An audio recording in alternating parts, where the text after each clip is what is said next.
Friends, we have a story Vismay at Search in the ninth read of our Lapwing. આવા લેપવિંગમાં આપણે એક story છે વિસ્મય at search. હવે આ સ્ટોરી બિલકુલ કોમન સબ્જેક્ટ છે. અત્યારે દરેક વ્યક્તિ, બાળક હોય કે મોટી ઉંમરના લોકો હોય, ઇન્ટરનેટ તેના યુઝિસ વિશે બિલકુલ અવેર છે, ઘણી બધી બાબતોથી માહિતગાર છે. પણ શરૂઆતના તબક્કામાં જ્યારે ઇન્ટરનેટ શું છે એની પૂરી જાણકારી માહિતી નથી, ત્યારે આવી કેટલીક મૂંઝવણો હતી એવું આમાં બતાવેલું છે. 12th સાયન્સમાં ભણતો એક સ્ટુડન્ટ છે અને એ પોતે એરોનોટિકલ એન્જિનિયરિંગમાં અભ્યાસ કરવા ઈચ્છતો હોય છે, અને એની મૂંઝવણનું સમાધાન એના ટીચર કમ્પ્યુટર લેબમાં લઈ જાય છે. ઇન્ટરનેટ સાથે કનેક્ટ થઈ અને એને એરોનોટિકલ એન્જિનિયરિંગ વિશે પૂરી માહિતી, કોલેજીસ વિશેની પણ સંપૂર્ણ માહિતી એને આપે છે, અને એ પોતે આશ્ચર્યચકિત થાય છે. એવી એક બાબત આમાં બતાવેલી છે. Okay, let's read the lesson. It is almost a week now. લગભગ અઠવાડિયાનો સમય થઈ ગયો. વિસ્મય, a bright, ambitious and hard-working student of 12th science, looks confused to his class teacher. વર્ગ શિક્ષકને, 12 વિજ્ઞાન પ્રવાહના વર્ગ શિક્ષકને તેમનો એક એમ્બિશિયસ, મહત્વાકાંક્ષી, બ્રાઇટ એટલે તેજસ્વી, હાર્ડ વર્કિંગ એટલે સખત મહેનતુ એક 12 વિજ્ઞાનનો વિદ્યાર્થી છે, એ થોડોક મૂંઝાયેલો હોય તેવો જણાતો હતો. One day during the recess, the teacher sat for lunch with Vismay. એક દિવસે રિસેસ દરમિયાન લંચ લેવા માટે ટીચર એ વિસ્મય સાથે બેઠા. એન્ડ આસ્ક્ડ, અને તેને પૂછ્યું, you are hard working and scoring very well in all the subjects. તું તો હાર્ડ વર્કિંગ, સખત મહેનતુ છે અને બધા જ વિષયોમાં તું સારા માર્ક્સ મેળવે છે. Then why are you so much worried over something. તો તું આવી કોઈ એક બાબત વિશે શા માટે આટલો ચિંતામાં છે? If you have any problem you can share it with me. જો તને કોઈ સમસ્યા હોય તો તું મારી સાથે શેર કરી શકે છે. Vismay didn't speak for a while. થોડીક વાર માટે તો વિસ્મય કંઈ બોલ્યો નહીં. He was staring at a tree outside the window. બારીની બહાર એક વૃક્ષ હતું, એની સામે જોઈ રહ્યો, તાકી રહ્યો, એક નજરે જોઈ રહ્યો. The teacher held Vismay on by his shoulder. ટીચરે વિસ્મયના ખભા ઉપર હાથ મૂક્યો એન્ડ સેડ, અને તેને કહ્યું, ફીલ ફ્રી. તું જરા મુક્તિનો અનુભવ કર. And do not hesitate. Hesitate એટલે અચકાવવું, અને જરા પણ અચકાઈશ નહીં. Every problem has a solution. દરેક સમસ્યાનો ઉપાય હોય છે. Vismay took a deep breath and said. Vismay ઊંડો શ્વાસ લીધો અને કહ્યું, actually I am thinking about my studies after 12th. ખરેખર તો હું 12મા ધોરણ પછીના મારા અભ્યાસ વિશે હું વિચારી રહ્યો છું. I don't know much about aeronautics. હું એરોનોટિક્સ વિશે બહુ જાણતો નથી, but I want to know more about it. પરંતુ હું તેના વિશે વધુ જાણવા માગું છું. And wish to join the course somewhere. અને ક્યાંક આ એરોનોટિક્સનો અભ્યાસક્રમ ચાલતો હોય તો ત્યાં હું જોડાવા માગું છું.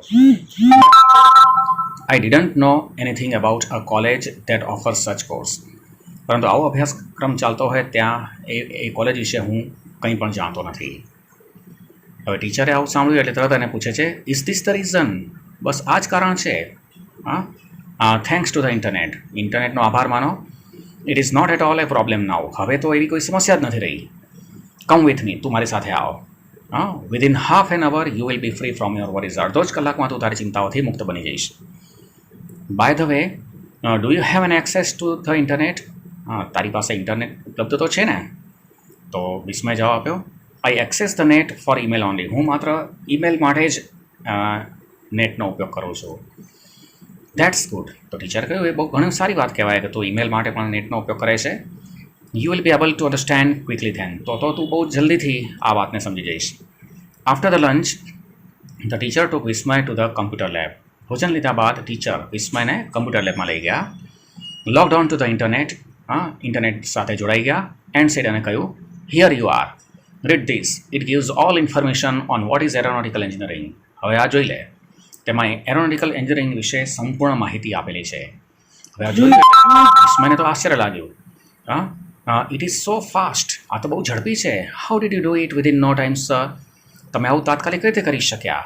Can I get information on anything? શું હું કોઈ પણ બાબત વિશે માહિતી મેળવી શકું?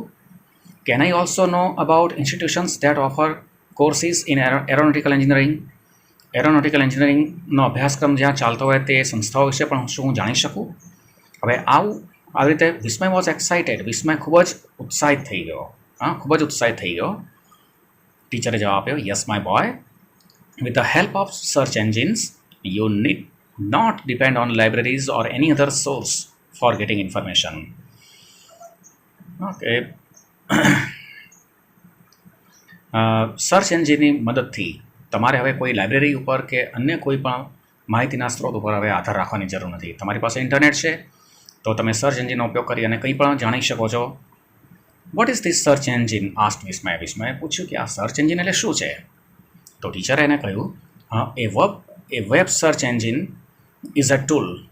વેબ સર્ચ એન્જિન એક સાધન માત્ર છે, design to search for information, જેની રચના માહિતી શોધવા માટે કરવામાં આવેલી છે. On the world wide web, world wide web WWWનું શોર્ટ ફોર્મ આવે ને, તો વર્લ્ડ વાઇડ વેબ પૂરા વિશ્વમાં જે ફેલાયેલું એનું જે નેટવર્ક છે તેમાં માહિતી શોધવા માટે તેનો ઉપયોગ થતો હોય છે. All you need to do is two enter A word or a phrase in the search engine. તમારે માત્ર જરૂર રહેશે કે આ સર્ચ એન્જિનની અંદર કોઈ એક શબ્દ અથવા શબ્દ સમૂહને તમે એન્ટર કરો, and it will display the list of websites in which the word or phrase occurs. અને તે તમને બધી જ વેબસાઇટ્સનું લિસ્ટ બતાવશે કે જેમાં આ શબ્દ અથવા શબ્દ સમૂહ આવી જતા હોય. તો વિસ્મય એને પ્રશ્ન પૂછ્યો, is it difficult to use a search engine? શું સર્ચ એન્જિનનો ઉપયોગ કરવો વધારે મુશ્કેલ છે? ટીચર જવાબ આપે છે, નોટ એટ ઓલ, બિલકુલ નહીં. All you need to know is how to make your search effective. જરૂર એટલી જ માત્ર રહેશે કે તમારે તમારી સર્ચને કઈ રીતે વધારે અસરકારક બનાવી. As the internet has piles of information. કારણ કે ઇન્ટરનેટમાં તો માહિતીના ઢગલા છે.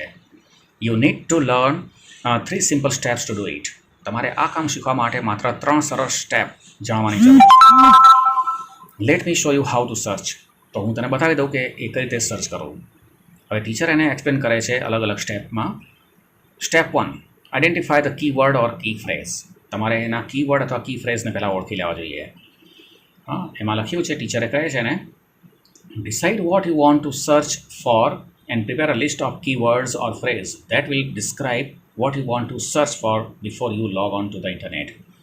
તમે ઇન્ટરનેટમાં જોડાઓ તે પહેલાં તમારે નિશ્ચિત કરી લેવું જોઈએ કે તમે શું સર્ચ કરવા ઈચ્છો છો, અને તે માટે તમારે તમારા કીવર્ડ્સ અથવા કી ફ્રેઝનું એક લિસ્ટ તૈયાર કરો કે જેમાં આ શબ્દની અંદર એ બધી બાબતોનું વર્ણન આવી જતું હોય. For example, you want to know institutes or colleges that offer aeronautical engineering. ઉદાહરણ સ્વરૂપે તું એરોનોટિકલ એન્જિનિયરિંગ ચાલતું હોય તે સંસ્થાઓ કે કોલેજ વિશે જાણવા માગે છે ને, isn't it? So for that our key phrase will be. તો આ બાબત માટે આપણો કી ફ્રેઝ રહેશે institute of aeronautical engineering. Red શબ્દોમાં લખેલું છે ને, રેડ લાઇન લખેલી છે, એ આખો કી ફ્રેઝ બનાવ્યો, એમાં તમામ બાબતો સર્ચ થઈ જશે. This will give you a list of websites. આનાથી તમને એવી વેબસાઇટનું એક લિસ્ટ જોવા મળશે that have the words institute aeronautical and engineering in them, કે જેની અંદર ઇન્સ્ટિટ્યૂટ પણ આવી જતી હોય, એરોનોટિકલ પણ આવતું હોય અને એન્જિનિયરિંગ પણ આવતું હોય. It would be very big list. આ એક ખૂબ જ મોટું લિસ્ટ હશે. If you want two limit your search, જો તમે તમારી આ સર્ચને થોડીક મર્યાદિત કરવા માંગતા હોય તો you can put your phrase in toll. તો તમે તમારી જે આ ફ્રેઝ છે એને તમે ટોલ એટલે અવતરણ ચિહ્નમાં મૂકી શકો છો. ફોર એક્ઝામ્પલ, હવે જો ઇનોટેડમાં એ જ સેન્ટેન્સને ઇનોટેડમાં લખ્યું છે, institute of aeronautical engineering. It will search for the websites that have exactly the same phrase or sentence in it. તો તે એ બધી જ વેબસાઇટને સર્ચ કરશે કે જેમાં આ શબ્દ સમૂહ અથવા તો આ સેન્ટેન્સ આવી જતું હોય. Step 2, start searching. બીજું સ્ટેપ છે તમારે સર્ચ કરવાની શરૂઆત કરવાની. Once the list is ready, log on two net. એકવાર જો તમારું લિસ્ટ તૈયાર થઈ ગયું કી ફ્રેઝ કે કીવર્ડ્સનું, તો તમે નેટ સાથે જોડાઈ જાઓ. Go to any search engine. કોઈ પણ સર્ચ એન્જિનમાં જાઓ and enter the keyword or phrase in the search box.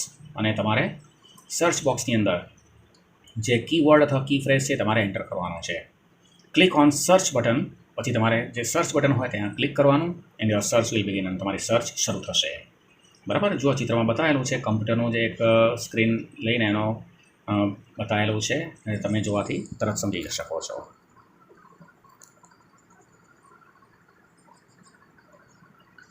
Tips for entering the keyword.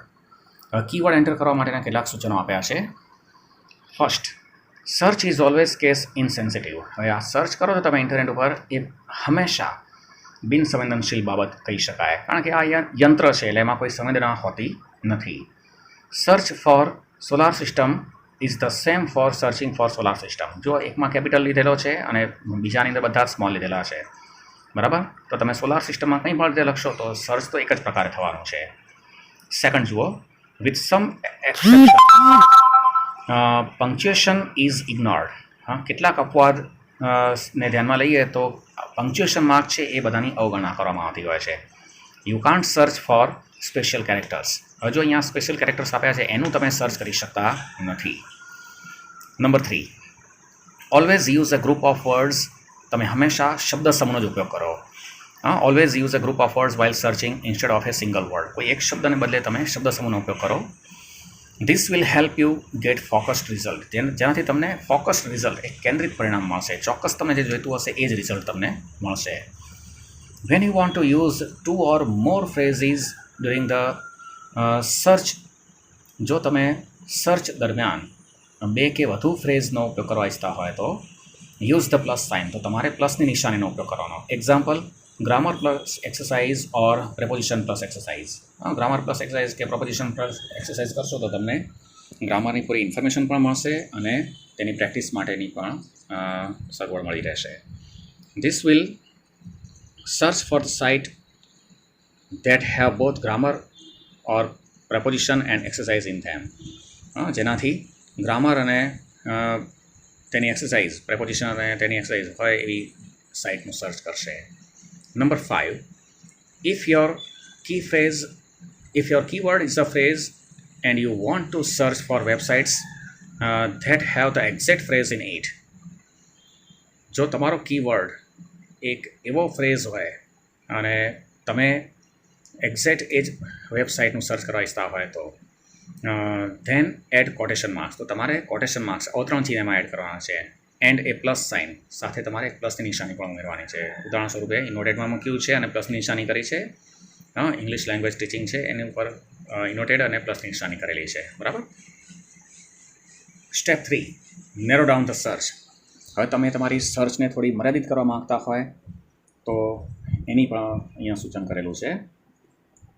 After entering the keywords and getting the result for the search, keywords enter કરી અને સર્ચનું result મેળવવા માટે you can use the search within result option to narrow down on the site you are interested in. તમે રસ ધરાવો છો તે સાઇટને થોડુંક મર્યાદિત કરવા માટે તમે વિથિન સર્ચ ઓપ્શનનો પણ ઉપયોગ કરી શકો છો. Scroll down the page. તમારા પેજમાં નીચે જતા જાઓ, સ્ક્રોલ ડાઉન કરતા જાઓ and go to search within result option. અને તમારે સર્ચ વિથિન રિઝલ્ટ ઓપ્શન તરફ જવાનું છે. ફોર એક્ઝામ્પલ, ઉદાહરણ સ્વરૂપે આપ્યું છે, you may specify the city of your choice by entering name in the search within result box. Result box છે તો એમાં તમારી પસંદગીનું શહેરનું નામ તમે સ્પષ્ટતા કરશો તો તમે આ રીતે તમારી સર્ચને થોડી મર્યાદિત કરી શકો છો અને એક્ઝેક્ટ રિઝલ્ટ તમે જે મેળવવા ઈચ્છતા હોય તે મેળવી શકો છો.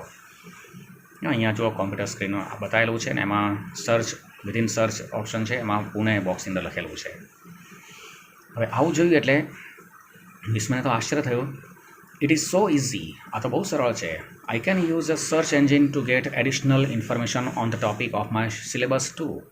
અમારા અભ્યાસક્રમના જે ટોપિક્સ છે, મુદ્દાઓ છે, તેના ઉપર વધુ વિશેષ માહિતી મેળવવા માટે પણ હું સર્ચ એન્જિનનો ઉપયોગ કરી શકું છું. ટીચરે કહ્યું, એક્ઝેક્ટલી બરાબર છે. Let me also show you how to read search results. તો હું તને બતાવી દઉં કે આ સર્ચ રિઝલ્ટને કઈ રીતે રીડ કરવું. The search engine's goal is to provide you with results that are clear and easy to read. Search એન્જિનનું ધ્યેય એ જ માત્ર છે કે તમને એવું રિઝલ્ટ પ્રદાન કરે કે જે એકદમ સ્પષ્ટ હોય અને વાંચવું પણ સરળ હોય. For titles are use to read the search results. Search result વાંચવા માટે 4 ટાઇટલ્સનો ઉપયોગ કરવામાં આવે છે. જો અહીંયા એ બધી બાબતો આપેલી છે. જ્યારે તમે વધારે ગહન અભ્યાસ કરશો કમ્પ્યુટરનો તો તમને આ બધી બાબતો વધારે ઉપયોગમાં આવશે. એમાં 4 બાબતો છે: ધ ટાઇટલ, સેકન્ડ છે ધ સ્નિપેટ, નંબર 3 છે ધ URL અને નંબર 4 છે કેચ લિંક. આ ચારે બાબતોનો તમે અહીંયા ઉપયોગ કરી શકો છો. ચારે બાબતો અહીંયા કમ્પ્યુટર સ્ક્રીન ઉપર પણ દર્શાવેલી છે. બરાબર. પછી છેલ્લો પેરેગ્રાફ જુઓ. ટીચર એને કહે છે, I am sure you will learn as you start using search engines. તમે જ્યારે સર્ચ એન્જિનનો ઉપયોગ કરવાનું શરૂ કરશો તો તમે આ બધી બાબતો શીખી જશો, એની મને ચોક્કસ ખાતરી છે. Experience is the best teacher. અનુભવ શ્રેષ્ઠ શિક્ષક છે. There are many more things to learn. શીખવાની તો ઘણી બધી બાબતો છે, બટ ઓન યોર ઓન, પરંતુ પોતાની જાતે જ શીખવાનું છે. I think the best way to start with is to start searching additional information on your text book topics. મને લાગે છે કે એની શરૂઆત કરવાની શ્રેષ્ઠ પદ્ધતિ એ છે કે તમારા ટેક્સ્ટ બુકના જે ટોપિક્સ છે તેના ઉપર વિશેષ માહિતી સર્ચ કરવાથી તમે શરૂઆત કરી શકો. So start using search engines. તો તમે સર્ચ એન્જિનનો ઉપયોગ કરવાનું શરૂ કરો and keep yourself updated. તમારી જાતને વધારે સુસજ્જ બનાવો and abreast of the new information. અને નવી માહિતીથી તમે અવગત બનો. Dear Vismay, internet is full of information on almost all subjects. લગભગ બધા જ વિષય ઉપર ઇન્ટરનેટ માહિતીથી ભરપૂર છે. What you need to have is curiosity. જરૂર છે માત્ર તમારી ક્યુરિયોસિટી, જિજ્ઞાસાની. All the best.